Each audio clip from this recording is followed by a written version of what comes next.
और second question तो इतने लोगों ने पूछा है कि उसमें बॉयज ले सकते हैं कि नहीं ले सकते हैं, एज रिस्ट्रिक्शन कितनी है कितनी नहीं है।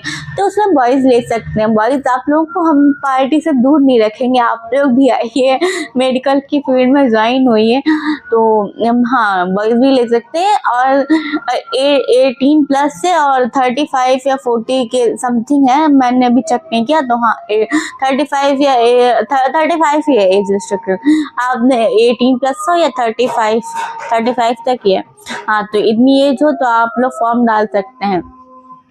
तो थर्ड क्वेश्चन तो बहुत लोगों ने पूछा था कि उसमें फीस कितनी होती है। तो गवर्नमेंट और प्राइवेट कॉलेज में सेम ही फीस होती है, वरना थोड़ी बहुत तो अलग होती होगी। 25-20 हज़ार का ही अंतर होता है, वरना सेम ही फीस होती है।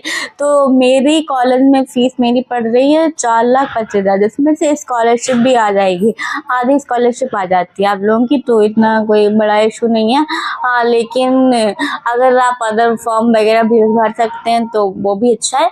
लेकिन हाँ, इसमें भी अच्छा है कि स्कॉलरशिप आ जाती है, तो आप लोगों का आधी होता है और बाकी आपको हॉस्टल और मेस का अलग होता है। तो मेरा तो सिटी में है, तो मेरा इतना कोई इशू नहीं होता, मैं अपने घर पे पड़ी रहती हूँ। तो इसलिए आप मेरा अच्छा, मैं सिटी में मिल गया। तो अगर आप लोग स्टेट लेवल पे अगर एग्ज़ाम दे रहे हैं और आप लोगों का सिटी में ही आ जाएगा तो बढ़िया है, आप लोग सिटी के भी कॉलेज भर सकते हैं। और मेरा सिटी में कॉलेज बढ़िया है, तो मैंने अपने सिटी में ही किया है। और कुछ लोगों के बहुत सारे डाउट थे कि प्राइवेट में अच्छी फैसिलिटी होती है, बाद में NIC अप्रूव होना चाहिए या नहीं होना चाहिए, ये सब तो बात की बातें हैं। अब ऐसा कोई NIC का इतना बड़ा इशू नहीं है, लेकिन अगर आप NIC वाला अप्रूव कर पा रहे हैं तो आप NIC का भी कर सकते हैं। क्वेश्चन बहुत लोगों ने पूछा था कि इसके फॉर्म कब आते हैं। तो फॉर्म इसके मार्च और अप्रैल के बीच में आते हैं, तो इस टाइम पे एडमिशन चल रहा है, तो आप लोग फॉर्म भर सकते हैं।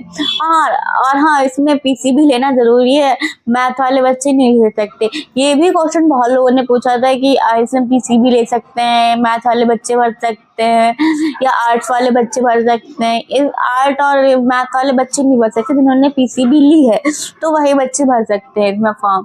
और एंट्रेंस एग्जाम होता है, इतना कुछ ज़्यादा टफ क्वेश्चन नहीं आते हैं, बेसिक लेवल के क्वेश्चन होते हैं, फिजिक्स, केमिस्ट्री, बायो और इंग्लिश के होते हैं। और जीके जो यूपी के बच्चे होते हैं उन लोगों को ज़्यादा प्रॉब्लम होती है, यूपी बोर्ड से पढ़े हुए हैं, उन बच्चों को ज़्यादा प्रॉब्लम होती है कि इंग्लिश से आएगा तो कैसे पढ़ेंगे।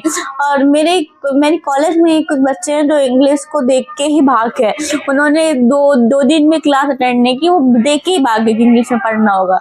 तो ये प्रॉब्लम हो जाती है कुछ बच्चों के साथ। लेकिन अगर आप कंटिन्यू करते रहेंगे, इंग्लिश को इम्प्रूव करेंगे, तो आप लोगों की इंग्लिश भी इम्प्रूव हो जाएगी। और इतना कुछ टफ नहीं होता है, इंग्लिश और हिंदी को मिक्स करके लेक्चर होते हैं, तो आप लोगों को समझ में आ जाएगा। और मैं खुद यूपी बोर्ड से पढ़ी हूँ, तो मुझे आप लोगों का गैस पता है। एक अच्छा ऑप्शन हो जाता है BSc नर्सिंग का। और मेरा कॉलेज इतना कोई बड़ा नहीं है, उतना छोटा भी नहीं है, अच्छा कॉलेज है, तो आप लोग ले सकते हैं। और फिर आप लोग 4 साल तो ढंग से पढ़ ही सकते हैं। अगर आप लोगों ने 4 साल ढंग से पढ़ लिया तो आगे चल के लाइफ तो सेट तो किसी की नहीं। अगर आप लोगों ने 4 साल पढ़ लिया, अच्छे से ढंग से पढ़ लिया और आप लोगों ने अच्छे से प्रिपरेशन किए, तो आप लोगों की आगे चल के नौकरी लगनी ही है।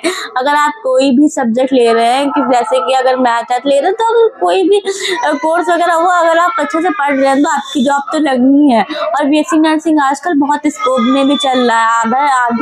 आधी नर्सेज वगैरह जितनी है वो सब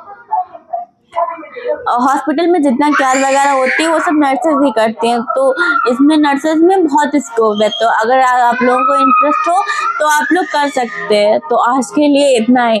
तो अगर आप लोगों को और कुछ डाउट है तो आप लोग पूछ सकते हैं, मेरे कमेंट खोला है उसमें पूछ सकते हैं। और वरना इतना ही आज के लिए, कल फिर मिलेंगे, बाय।